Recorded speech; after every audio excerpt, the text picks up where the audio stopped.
Hello, everybody. My name is Ray. Welcome to the Evangelical Dark Web. Today, we're going to be diving into Shannon Harris, the ex-wife of Joshua Harris, the author of I Kiss Dating Goodbye, and her faith deconstruction. Now, we've already done a video on Joshua Harris and him trying to grift off of deconstruction and pretend that he's victimized a generation of people.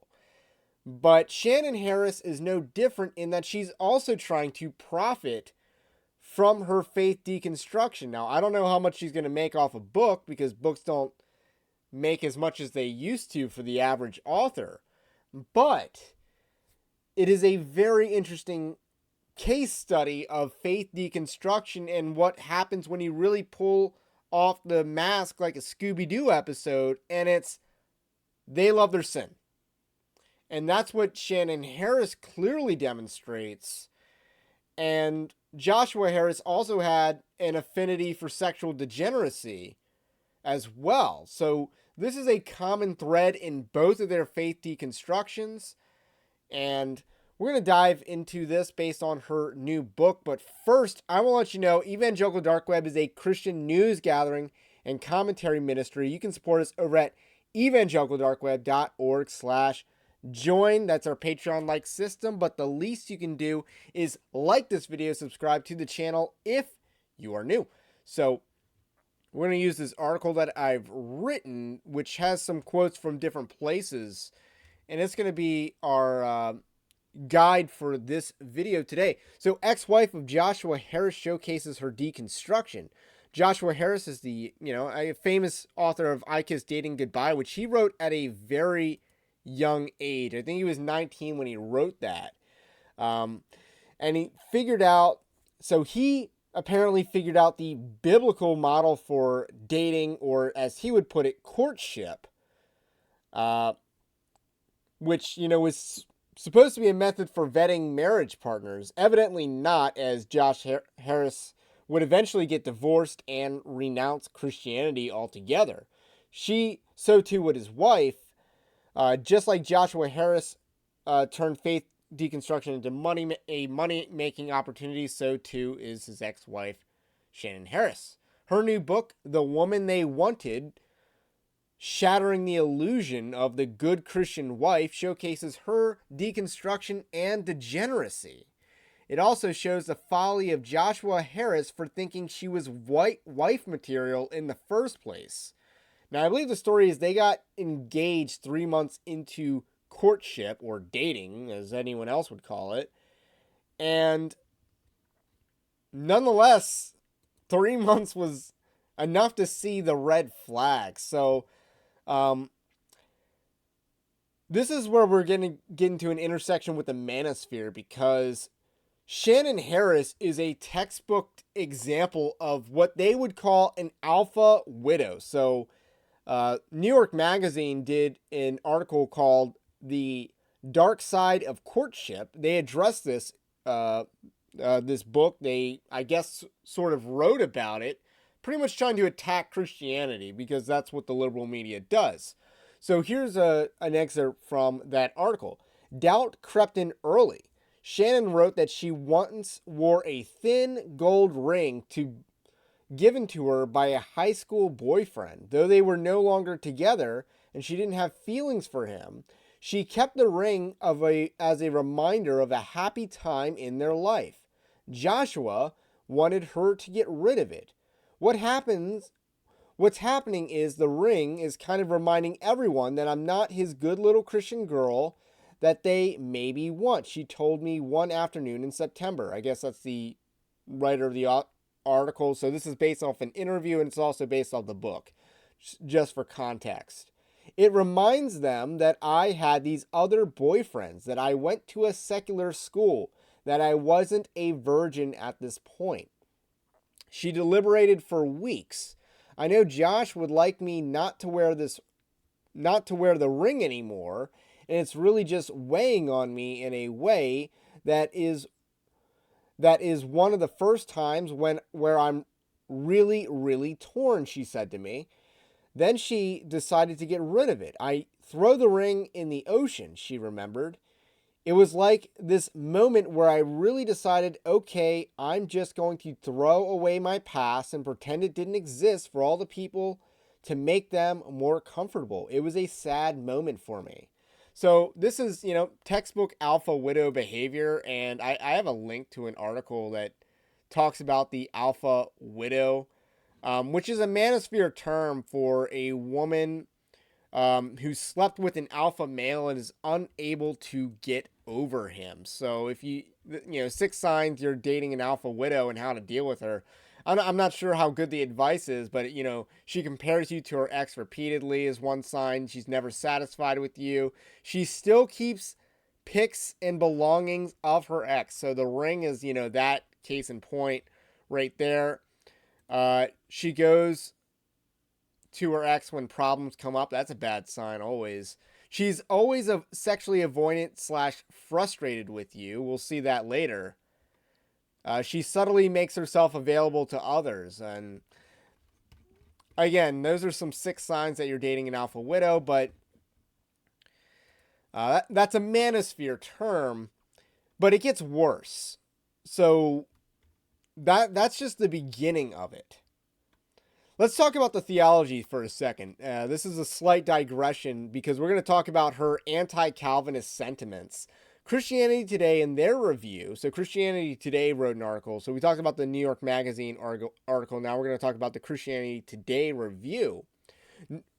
Notes her theological shift. In surprising fashion, Russell Moore's outlet does not give a glowing endorsement of the behavior they have long encouraged. A major shift is her rejection of Calvinism. So here's 3 paragraphs from their review.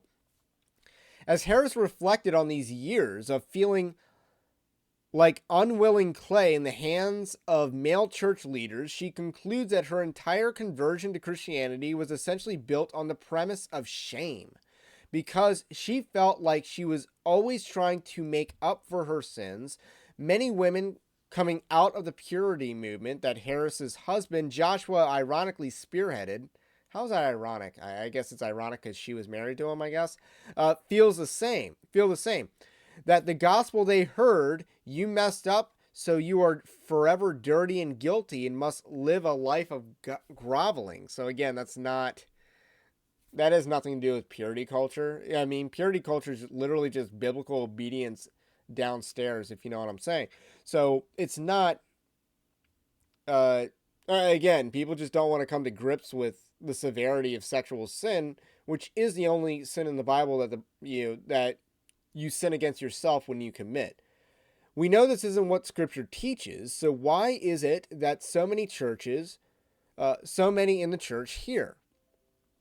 This question compels us to consider the role of Calvinism in souring Harris on Christianity. She cites Calvinist theology as the reason she now pays her therapist hundreds of dollars to remind her that she's fabulous. The fruit she saw from this particular theological camp was a group of men who touted the doctrine of total depravity, but somehow believed they got everything right. No one else was doing Christianity right enough or hard enough or biblical enough, Harris writes, and their unquestionable certainty had grown tiresome, she continues. Instead of accepting the spiritual authority of Calvinists, Shannon Harris accepts the spiritual authority of a Freudian therapist. She pits total depravity against the Imago Dei, but this is a fig leaf for her wanting to feel good about herself in her sin. So let's talk about what Joshua Harris did wrong. I mean, he demonstrates some naivete. At age 19 or however old she was when she met him, certainly however old he was when he was writing books on this subject, he should have known that someone who, keeps relics of ex-boyfriends and, always brings that up, should have known that that was a red flag. That was certainly a red flag when I was that age, all those years ago. So that's a red flag. This is just a general red flag. You don't trust people that always bring up their ex. Never do that. There's some free dating advice for all you single boys and girls out there. So And then what he ultimately did was he tried to turn a hoe into a housewife. So their review, so the Christianity Today review, or Compromise Today review, as I like to call them, highlights her lusting for other men on her own honeymoon. One morning during her honeymoon, Harris says Joshua was down with a migraine, so she decided to wander around on her own. Soon she spotted a man in blue jeans and a flannel shirt doing some woodwork through an open door. She writes of that moment, "I couldn't remember the last time I had seen a man so attractive, and I stood in the doorway a few seconds looking at him. Then she admitted to herself, now there's a guy I'd like to have sex with." Wow. That's pretty bad. She doesn't feel that way about her own husband on her own honeymoon? That's pretty bad. Many have trotted Shannon Harris as a victim when she was the Jezebel in this marriage. So let's get to the conclusions. The fact that Shannon Harris goes too far for Christianity Today is saying something. So let me actually show you that quote for a second. So, because even Christianity Today says this: we are stunning image bearers of God, and we have inherited Adam's sin. We are wonderfully made, and we fall short of the glory of God. Both are true and do not war against each other. I think Harris rightly warns us against worm theology, but where she falls short is this: if we only emphasize our goodness and deny our sin problem, we lose our need for repentance, which means we lose the gospel, which means we lose Jesus. So she actually goes too far for Christianity Today, and they would ultimately stick up for her later in the article a little bit, but she would go too far for them. So Joshua Harris left the faith ultimately because he could not reconcile his affinity for sexual degeneracy with the Bible. One has to wonder how much his ex-wife encouraged his recantations. Joshua Harris was not wrong for having a short period of courtship. He chose the wrong person to marry, and in hindsight, he should have known. Shannon Harris is a hoe, and Joshua Harris thought he could turn her into a housewife. Though she was tamed for years, her love of sin ultimately led to her deconstruction, like it does for everyone who deconstructs. In similar fashion, Shannon Harris's love of sin, specifically whoredom, led to her deconstruction in spectacular fashion. So that is the latest update on the Joshua Harris situation, along with his wife, Shannon Harris. So not a good look for those two, especially the whole grift off deconstruction nonsense. And they're being propped up by the media to attack the church. We got to recognize that. They're not innocent people. They've been enlightened by the gospel, and they've fallen away. They've chosen to renounce it and leave it altogether. The Bible talks about this. It also paints a grim picture for that as well. So it's bad news, obviously, but this is useful to shine a light on, to say, hey, you need to mortify your sin. You cannot love your sin. That will cause you to deconstruct. Just like it caused Shannon Harris. And so many others. So I wanted to end on a note of encouragement.